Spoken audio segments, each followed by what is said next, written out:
যে একজন রে আল্লাহ কোটি কোটি টাকা দিল,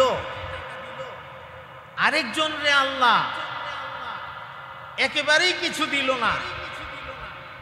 আল্লাহ না ইনসাফওয়ালা, আল্লাহ পাক তো ইনসাফের ভান্ডার আল্লাহর কাছে। এই কে আল্লাহর ইনসাফ? একজন রে দিল এত টাকা যে টাকার হিসাবই রাখতে পারে না কত টাকা যে আছে, আর আরেকজনের কিছুই নাই। এটা ইনসাফ হলো কিভাবে? বিষয়টা নিয়ে আমি এক সময় ভাবতাম, ফিকির করতাম। তো ভাবতে ভাবতে ভাবতে ভাবতে সমাধান পেয়ে গেছি। কি পাইলাম সমাধান? আল্লাহ যদি সবাইরে সমান তালে সম্পত্তি দিয়ে দিত, তাহলে কি বিপদ হইয়া দাঁড়াইতো? আপনি ঘর থেকে বের হয়ে একটা রিক্সা লাগবে আপনার অফিসে যাইতে, রিক্সাওয়ালা পাইতেন না। কারণ আপনার যেমন সম্পদ আছে ওই বেচারারও সম্পদ আছে, রিক্সা চালানোর তো দরকার নাই।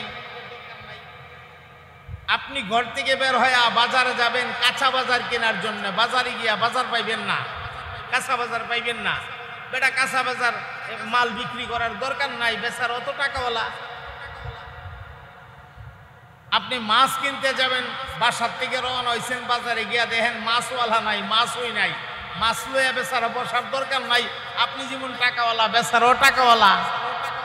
সবাই টাকাওয়ালা ঠিক আছে, কিন্তু জিনিস খুঁজা পাওয়া যায় না, মাছ পাওয়া যায় না, আনাজ তরকারি পাওয়া যায় না, রিক্সাওয়ালা পাওয়া যায় না। জমিতে চাষ করবেন, চাষ করেন না, মানুষ পাওয়া যায় না। এই জন্য আল্লাহ তাআলা পৃথিবীটাকে এমন সুন্দরভাবে সাজাইছে, একজনরে ধনের ভান্ডার দিয়ে দিছে, আরেকজনরে মধ্যবিত্ত রাখছে, আরেকজনরে আরেকটু গরিব বানাইয়া দিছে। আল্লাহ বিভিন্ন শ্রেণীতে ভাগ করছে, এক একজনরে এক একটা পেশা, এক একজনরে এক একটা কাজে লাগাইয়া দিছে, যেন দুনিয়ার সব মানুষ নিজাম মেনটেন করে সুন্দর করে যেন চলতে পারে। সুবহানাল্লাহ। বিসমিল্লাহির রহমানির রহিম।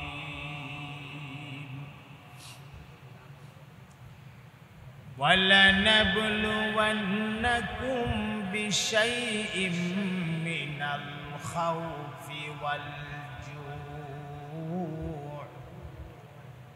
وَنَقْصٍ مِّنَ الْأَمْوَالِ وَالْأَنفُسِ وَالثَّمَرَاتِ وَبَشِّرِ الصَّابِرِينَ.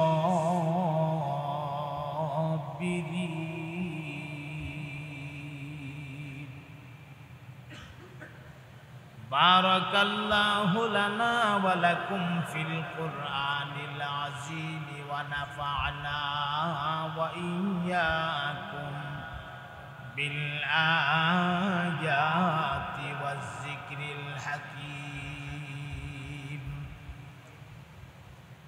اللهم صل على سيدنا ومولانا محمد وعلى آله وأصحابه وسلم. জবান খুলে মোহাব্বতের আওয়াজে সকলে মিলে পড়ুন বালাগাল উলা বিকামালিহি কাশাফাদ দুজা বিজামালিহি হাসনাত জামিউ খিসালিহি সাল্লু আলাইহি. মাশাআল্লাহর মোহাব্বতের আওয়াজে পড়ুন বালাগাল উলা বিকামালিহি কাশাফাদ দুজা হাসনাত জামিউ খিসালিহি সাল্লু আলাইহি. اللهم صل وسلم وبارك عليه.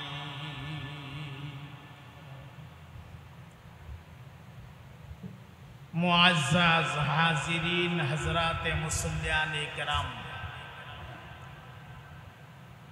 अल्लाह जल्ला शानुहुर आली शान दरबारे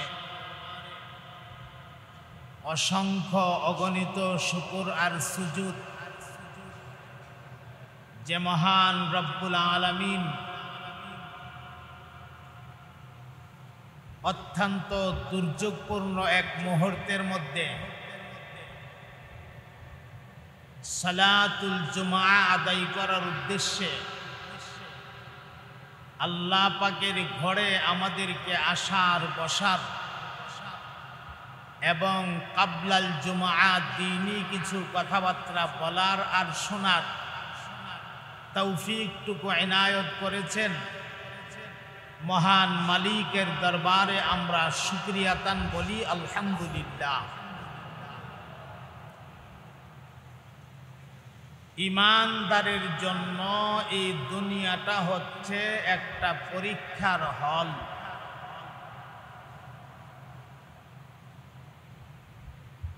এক হাদিসের মধ্যে আসছে ইমানদারের জন্য দুনিয়াটা হইল কয়েদখানা, জেলখানা।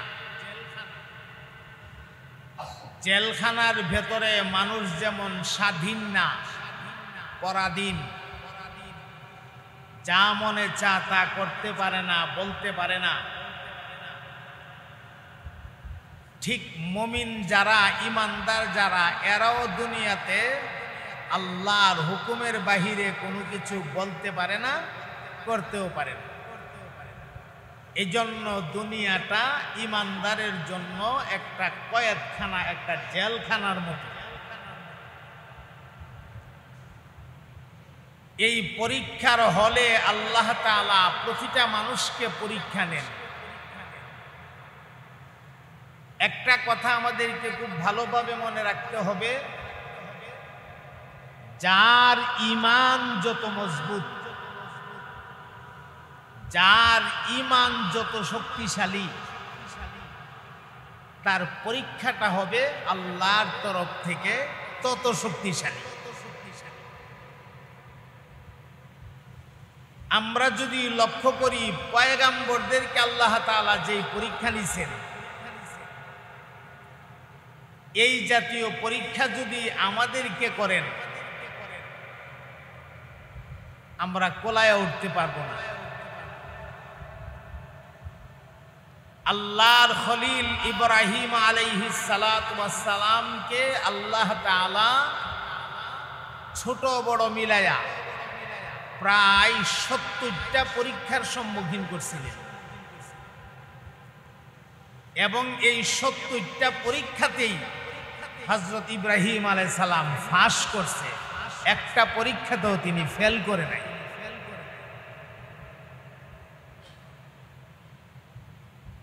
এর মধ্যে সবচাইতে কঠিন যে দুইটা পরীক্ষা হয়েছিল, একটা হইল আগুনের পরীক্ষা।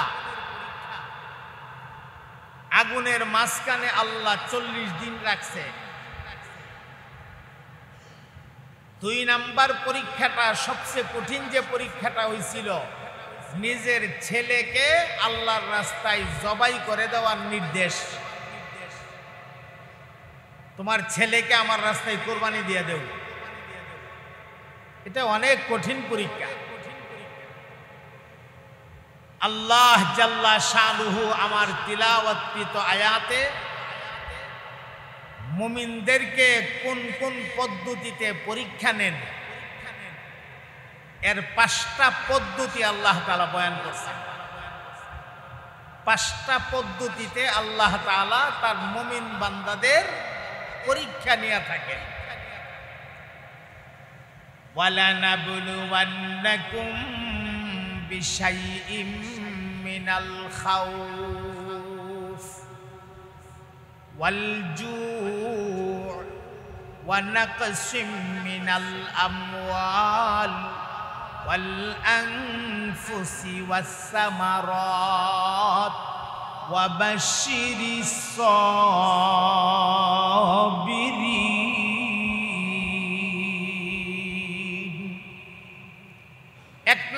পরীক্ষা।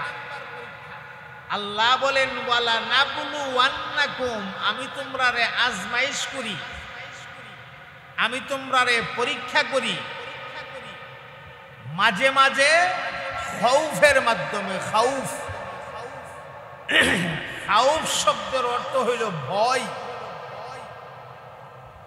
বিভিন্ন রকমের ভয়ভীতি দেখায়া আমি তোমরার ইমানের পরীক্ষা করি।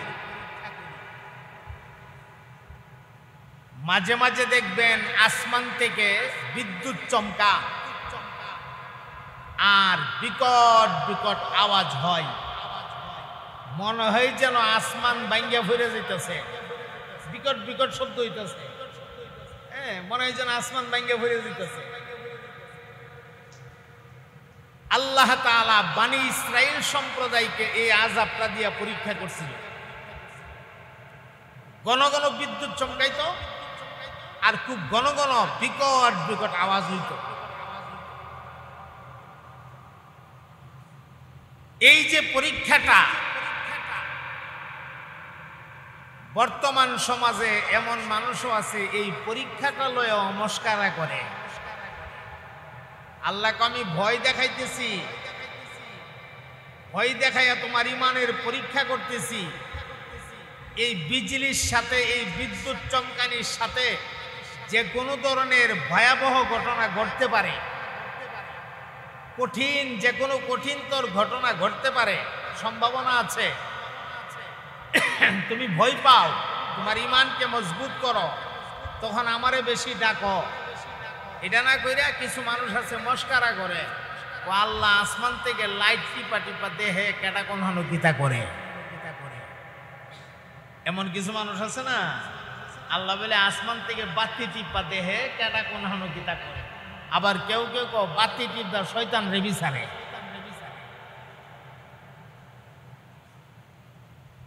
আল্লাহর কোন কাজের সাথে, আল্লাহর কোন হুকুমের সাথে, আল্লাহর কোন কথার সাথে মস্কারা করলে সাথে সাথে ঈমান চলে যাবে। এই জন্য আল্লাহর কোন কথা, আল্লাহর কোন কাজ, এগুলির সাথে মস্কারা করা যাবে না। ভয় দেখায়া। আবার মাঝে মাঝে দেখা যায় ভূমিকম্প হইয়া কোনো এক জায়গায় বড় বড় বিরাট বিরাট বিল্ডিং, ইমারত ডাইবা এখানে গর্ত হয়ে গেছে। গর্ত, বড় বড় বিল্ডিং গুলি মাটির নিচে চলে গেছে।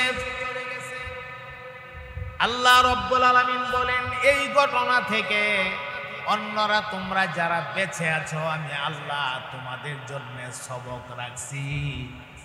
বান্দারে, এই ঘটনাটা ওই জায়গাতে না গঠাইয়া ইচ্ছা করলে তোমার বিল্ডিংকেও গঠাইতে পারতাম। ওই বিল্ডিংকে ঘটনাটা না গঠাইয়া তোমার এখানেও গঠাইতে পারতাম। তোমার ভেতরে ভয় সৃষ্টি করো, আল্লাহ পারে। এই যে দেখেন না বর্তমান পরিস্থিতি, আমরা তো আলহামদুলিল্লাহ বলতে গেলে মায়ের পেটে আছি, আলহামদুলিল্লাহ। কিন্তু আপনি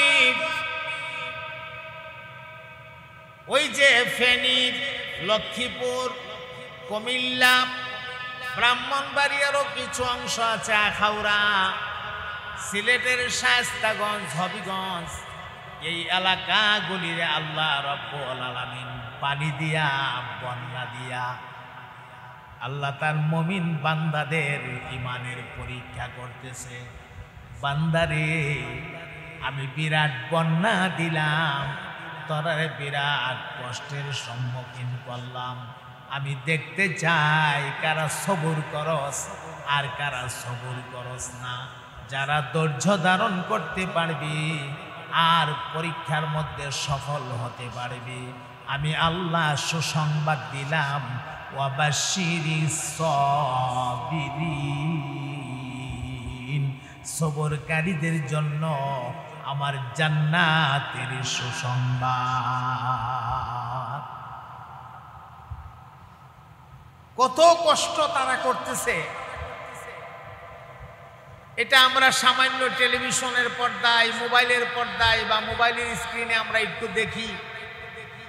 বন্যা আসছে, পানি আসছে, ঘর উড়ায় নিতেছে, পানি যাইতেছে, হ্যাঁ আমরা একটু দেখি বন্যা আসছে, কিন্তু বাস্তব অবস্থাটা আপনি নিজের চোখ দিয়া না দেখলে বুঝতে পারবেন না এই বন্যাটা এটা যে কত বড় ভয়াবহ একটা বিপদ।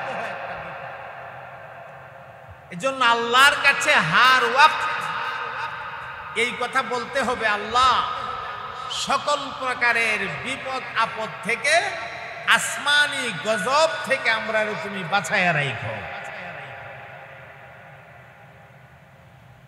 আল্লাহ রাব্বুল আলামিন বলেন, এক নাম্বার হলো আমি ভয়ভীতি দেখাইয়া মুমিনের ঈমানের পরীক্ষা করি। দুই নাম্বার হলো ওয়াল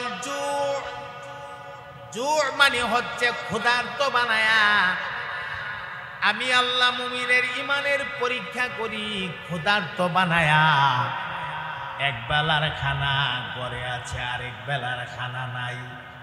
এক বেলার যাও আছে, এটা খায়া ঠিকভাবে পেট ভরে না, কোন রকম সবাই মিল্লা জিল্লা খা, কিন্তু পেট ভরে না, কষ্ট করে। আল্লাহ যাই খাইলা যাই পাইলা তুমি বলো আলহামদুলিল্লাহ। যা পাইলা তুমি সবুর করে বলো আলহামদুলিল্লাহ। ওই যে দেখুন না, নবীর কন্যা ফাতেমা রাদিয়াল্লাহু তাআলা আনহার ঘরে কি পরীক্ষা। একদিকে হাসান কান্দে, আরে একদিকে হুসাইন কান্দে, হে মা খাবার দেন, আমাদেরকে খাবার দেন, পেটের খিদার সহ্য করতে পারছি না। হযরতে ফাতেমা রাদিয়াল্লাহু তাআলা আনহা খালি একটা বর্তন, অল্প একটু পানি দিয়া খালি বর্তনটা চুলার উপরে বসায়া লাকড়ি দিয়া জাল দিতেছে, জাল। বাচ্চাদেরকে বলতেছে ধৈর্য ধরো, কিছুক্ষণের ভেতরে তোমাদের খাবারের ব্যবস্থা হবে। এদিকে লাকড়ি দিয়া জাল দে, আর আল্লাহর কাছে বলে, আল্লাহ তুমি যদি ইচ্ছা করো তোমার গাইবী খাজানা থেকে এই ডেকটারে তুমি খানা দিয়া ভরপুর করে দিতে পারো। আল্লাহ ক্ষমতা তো তোমার আছে, তুমি ইচ্ছা করলে এটারে জান্নাতি খানা দিয়া ভরপুর করে দিতে পারো। হযরত ফাতেমা পরীক্ষায় ফাঁস হয়ে গেছে, একদিকে বাচ্চাদেরকে সান্ত্বনা দিতেছে, আবার চিন্তা করে যদি বাচ্চাদেরকে খাবার দিতে পারি না, আল্লাহ আমি বাচ্চাদের কাছে লজ্জিত হয়ে যাব। আল্লাহ দাও না, একটু ব্যবস্থা করে দাও না। ডেগের ঢাকনা আলগি দিছে, ঢাকনা আলগি দিয়া দেখে পুরা ডেকটা জান্নাতি রুটি এবং ভুনা করা গোশত দিয়া পুরা ডেকটা একদম ভরপুর হয়ে আছে। এই জন্য আল্লাহ ডাক দিয়া বলেন, রে বান্দা আমি মাঝে মাঝে তোর রিজিকের মধ্যে কমতি কইরা তোর ঈমানের পরীক্ষা করি। সারাদিন তুই পরিশ্রম কইরা রিক্সা চালায়াও, সংসারের সকলের জন্য পেট ভরে খাওয়ার মতো রুজি করতে পারলা না। ও বান্দা তুমি মনটা ছোট কইরো না, তুমি ঘাবড়ায়ও না, তোমার ঈমানটারে তুমি মজবুত রাখো, তুমি সবর করো, তুমি ধৈর্য ধরো, তুমি আলহামদুলিল্লাহ বলো, আমি মহান আল্লাহ তোমার প্রতি রাজি হয়ে যাব। তুমি আলহামদুলিল্লাহ বলবা। আমরা ছোটবেলা দেখছি, গ্রামগঞ্জে জন্ম নিছি তো, গ্রামের কালচার গুলা ছোটবেলায় আমরা দেখছি, এখনো মনে আছে সব। আমাদের বাপ চাচারা ওরা ওই যে খাট, ছোট ছোট খাট, বড় খাট না, যে খাটে আমরা ঘুমাই এরকম না, খাট খাট ছোট ছোট খাট, নেচা নেচা, কোনো জায়গায় তানরে ফিরি কয়, ফিরি, হ্যাঁ, এগুলির মধ্যে পয়সা, এরপরে খানা খাইতো। খানা খায়া যাই পাইতো আলহামদুলিল্লাহ খাইতো, খানা খায়া পেটের মধ্যে থুপ থুপ খাইতো, আর হাত দিয়া মরাইতো, আর বলতো আলহামদুলিল্লাহ আলহামদুলিল্লাহ, আল্লাহ তুমি খাওয়াইছো, আল্লাহ তুমি খাওয়াইছো, আল্লাহ শুকরিয়া আদায় করছো। আমাদের মাঝে এমন কয়জন মুসল্লি আছি, আমরা যদি বুকে হাত রেখে বলি খানার পরে মনে করে আলহামদুলিল্লাহ বলি, এমন কয়জন আছে? খানা খায়া আলহামদুলিল্লাহ বলবো তো দূরের কথা, কি খাইলাম এটা নিয়ে বিভিন্ন রকমের মন্তব্য। গরুর গোশতটা ভালো হয়েছে, জালটা একটু বেশি হয়েছে, দাওয়াতটা যাও খাইতাম আইলাম, শাহিদারটা বালা পড়ছে না, আড্ডি বেশি দিয়া লাইছে, গোশত দিছে না। খানা খাওয়ার পরে বলতে হবে আলহামদুলিল্লাহ, আলহামদুলিল্লাহ না বইলা খানা নিয়া আলোচনা, পর্যালোচনা, সমালোচনা শুরু করে। আল্লাহ কয় আমি তোমার রিজিকে যা রাখছি তা খায়া তুমি বলো আলহামদুলিল্লাহ। আল্লাহ বলেন ক্ষুধার্ত বানায়া মাঝে মাঝে আমি তোমরা ইমানের পরীক্ষা করি বান্দা। ওয়ানাকসিম মিনাল আমওয়াল, 3 নাম্বার হলো মালের মধ্যে কমি কইরা। তোমার আমি মাল দিছি না, তোমার পাশের বাড়ির আর এক লোকরা আমি আল্লাহ কোটিপতি বানায়া দিছি, তোমার মাল নাই, তুমি চলতে পারো না, খাইতে পারো না, মন মতো একটা কিছু আইন না খাবার ক্ষমতা তোমার নাই, আর তোমার লাগা পাশের ঘরের মানুষটারে আমি আল্লাহ কোটি কোটি টাকার মালিক বানায়া দিলাম। আল্লাহ কো বান্দা আফসোস কইরো না, আফসোস করার কোনো কারণ নাই, তুমি ধৈর্য ধরো, তুমি সবুর করো, সবুর করতে পারলে আমি আল্লাহর জান্নাতের সুসংবাদ। সুবহানাল্লাহ। ধৈর্য ধারণ করতে পারলে আমার জান্নাতের সুসংবাদ তোমার জন্য। আমার মুহতারাম ভাইরা, এই বিষয়টা নিয়ে আমি এক সময় গবেষণা করেছিলাম যে একজন রে আল্লাহ কোটি কোটি টাকা দিল, আরেকজন রে আল্লাহ একেবারেই কিছু দিল না। আল্লাহ না ইনসাফওয়ালা, আল্লাহ পাক তো ইনসাফের ভান্ডার আল্লাহর কাছে। এই কে আল্লাহর ইনসাফ? একজন রে দিল এত টাকা যে টাকার হিসাবই রাখতে পারে না কত টাকা যে আছে, আর আরেকজনের কিছুই নাই, এটা ইনসাফ হলো কিভাবে? বিষয়টা নিয়ে আমি এক সময় ভাবতাম, ফিকির করতাম, তো ভাবতে ভাবতে ভাবতে ভাবতে সমাধান পেয়ে গেছি। কি পাইলাম সমাধান? আল্লাহ যদি সবাইরে সমান তালে সম্পত্তি দিয়া দিত, তাহলে কি বিপদ হইয়া দাঁড়াইতো? আপনি ঘর থেকে বের হয়ে একটা রিক্সা লাগবে আপনার অফিসে যাইতে, রিক্সাওয়ালা পাইতেন না, কারণ আপনার যেমন সম্পদ আছে ওই বেচারারও সম্পদ আছে, রিক্সা চালানোর তো দরকার নাই। আপনি ঘর থেকে বের হয়ে বাজারে যাবেন কাঁচা বাজার কেনার জন্য, বাজারে গিয়া বাজার পাইবেন না, কাঁচা বাজার পাইবেন না, বেটা কাঁচা বাজার মাল বিক্রি করার দরকার নাই, বেচারা অত টাকাওয়ালা। আপনি মাছ কিনতে যাবেন, বাসার থেকে রওনা হয়েছেন, বাজারে গিয়া দেখেন মাছওয়ালা নাই, মাছই নাই, মাছ লইয়া বেচারা বসার দরকার নাই। আপনি যেমন টাকাওয়ালা, বেচারাও টাকাওয়ালা। সবাই টাকাওয়ালা ঠিক আছে, কিন্তু জিনিস খুঁজা পাওয়া যায় না, মাছ পাওয়া যায় না, আনাজ তরকারি পাওয়া যায় না, রিক্সাওয়ালা পাওয়া যায় না, জমিতে চাষ করবেন চাষ করেন না, মানুষ পাওয়া যায় না। এই জন্য আল্লাহ তাআলা পৃথিবীটাকে এমন সুন্দরভাবে সাজাইছে, একজনরে ধনের ভান্ডার দিয়ে দিছে, আরেকজনরে মধ্যবিত্ত রাখছে, আরেকজনরে আরেকটু গরিব বানায়া দিছে। আল্লাহ বিভিন্ন শ্রেণীতে ভাগ করছে, এক একজনরে এক একটা পেশা, এক একজনরে এক একটা কাজে লাগাইয়া দিছে, যেন দুনিয়ার সব মানুষ নিজাম মেনটেন করে সুন্দর করে যেন চলতে পারে। সুবহানাল্লাহ। কাহারও যেন চলতে কোনো অসুবিধা না হয়। আল্লাহ তাআলার নিজামটা এত সুন্দর। আল্লাহ বলেন এই নিজামের উপরে তুমি সবুর থাকতে হবে, তুমি ধৈর্য ধারণ করতে হবে। এই হলো 3 নাম্বার পরীক্ষা।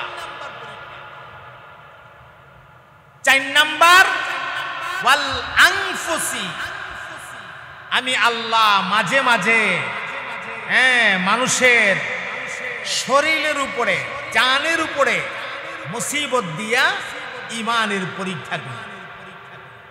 সুবহানাল্লাহ।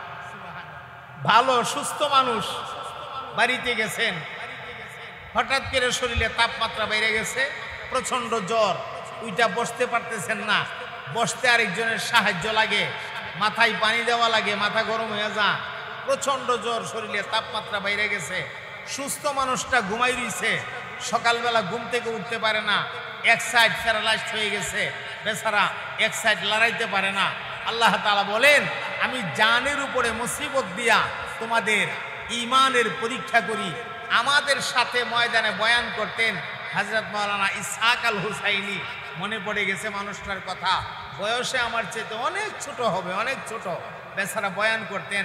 ডায়াবেটিস বাইরা এক পর্যায়ে তার 2টা চোখ, দুটোটা চোখ অন্ধ হয়ে গেছে, দুটোটা চোখে একবারে আলো নাই, আলোহীন হয়ে গেছে, চোখে দেখে না।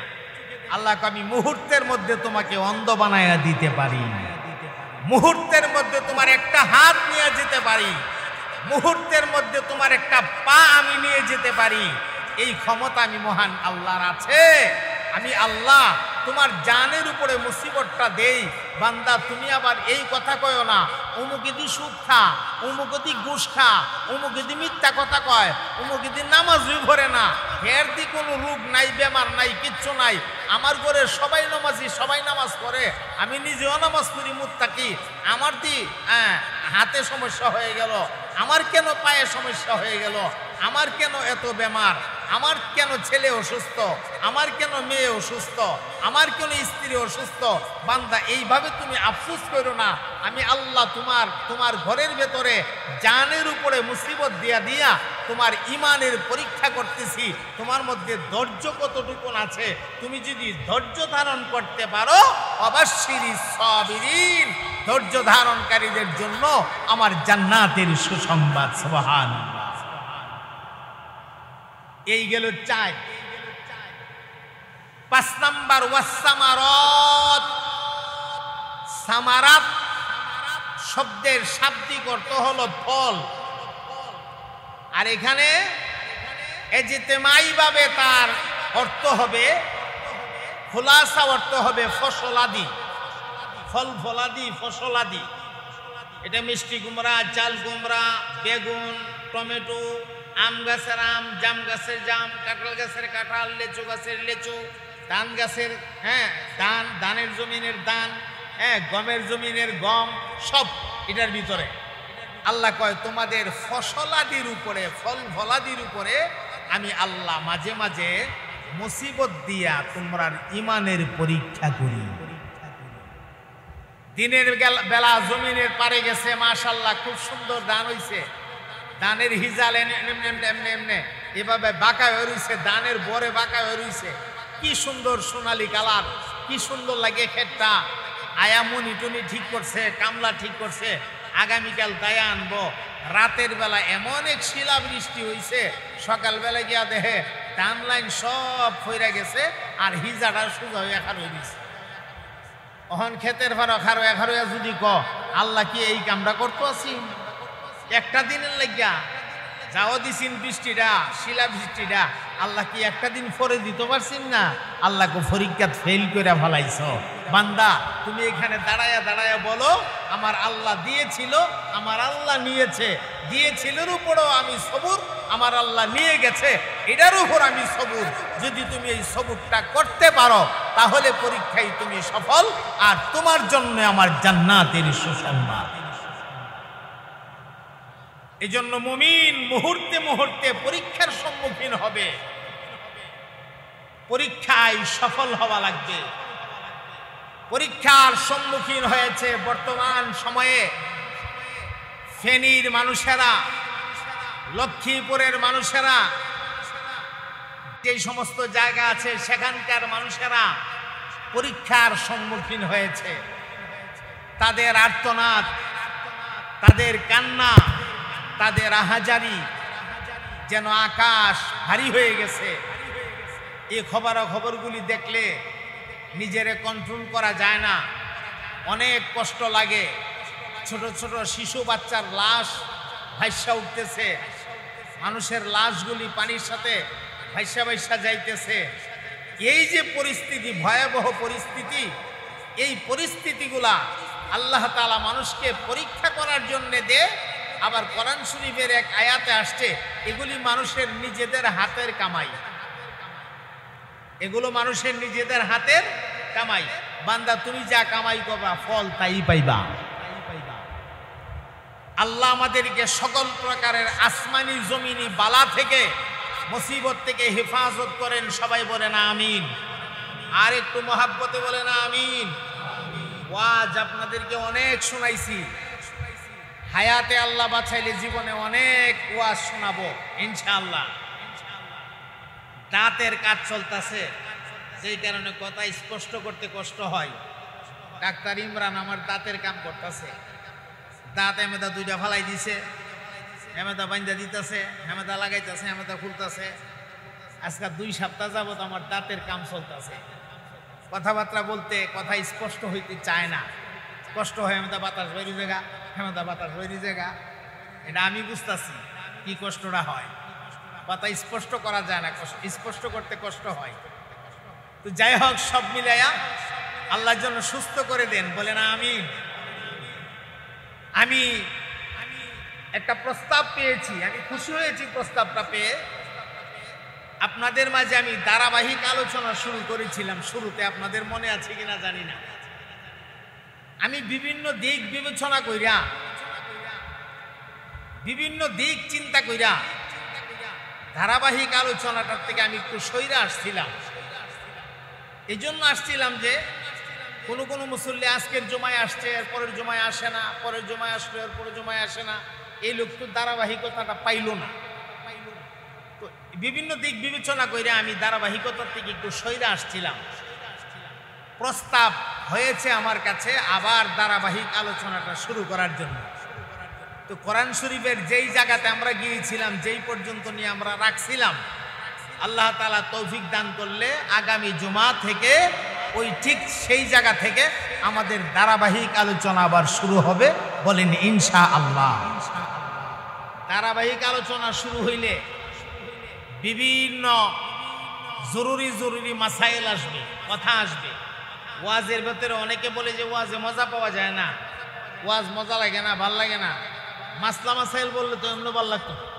মাসলা মাসাইল তো ভালো লাগার জিনিস না। তবে একটা মাসালা শিখতে পারলে কমসে কম 70 রাকাত নফল নামাজের সওয়াব পাওয়া যায়। তাহলে আমি মজা দিয়ে কি করব? আমার সওয়াবের দরকার। আমার কিসের দরকার? সওয়াবের দরকার। বলেন ইনশাআল্লাহ। সম্মানিত হাজিরিন, আপনাদের কয়েকটা মিনিট সময় আমি নষ্ট করব, সময়ও হাতে নাই, মাত্র কয়েকটা মিনিট। আপনারা একটু কষ্ট করবেন। আপনারা জানেন যে গত বন্যার সময়ে আমরা সিলেটে ত্রাণ নিয়ে গিয়েছিলাম। এইবারও আমরা আল আনসার ফাউন্ডেশনের উদ্যোগে আমরা উদ্যোগ নিয়েছি, ত্রাণ নিয়ে যাব, কুমিল্লা যাব। এরপরে আমরা যতটুকু ভেতরে ঢুকতে পারি আমরা যাওয়ার চেষ্টা করব। পানি কমলে আমরা এরপরে আরও ভেতরে যাব।